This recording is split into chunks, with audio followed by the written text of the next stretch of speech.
In the heart of medieval Europe, a grand confrontation was about to unfold.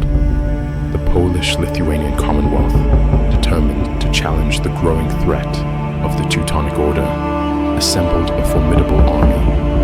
They marched to the battlefield with 8,080 men under their banner, an impressive host made up of 3,300 elite Polish heavy knights, 2,880 dismounted knights prepared for brutal melee combat, and 1,900 Lithuanian horse and foot archers, swift and deadly from a distance.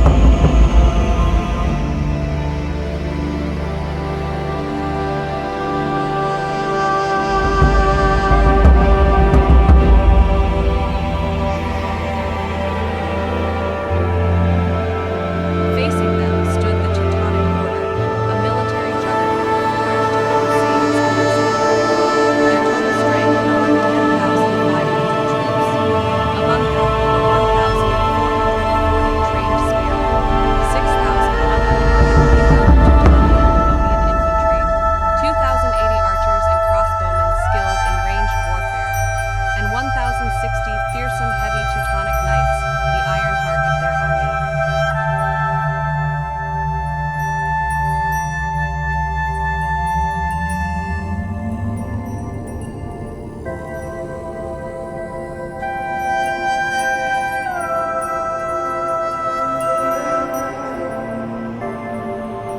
As the two forces arranged their formations for battle, the air was thick with tension. The Teutonic Order formed a solid front, ready for the storm.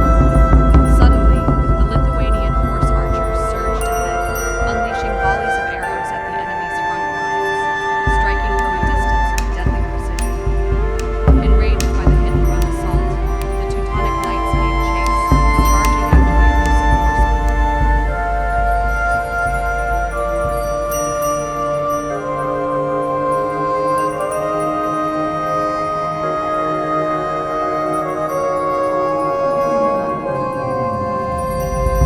But this was no reckless skirmish. It was a trap. The Lithuanians lured the pursuing knights back toward the Polish lines. Behind them stood the Polish heavy cavalry, braced and ready. With perfect timing, the Polish knights thundered forward in a devastating countercharge. The two cavalry forces collided with immense force, steel against steel. Outnumbered and taken by surprise, the Teutonic knights were forced to retreat, galloping back toward their main army.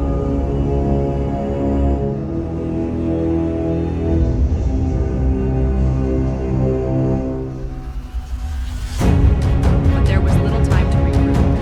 The main force of Teutonic and Livonian infantry advanced,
Teutonic formations collapsed. The Polish-Lithuanian cavalry, swift and unforgiving, hunted down the fleeing remnants.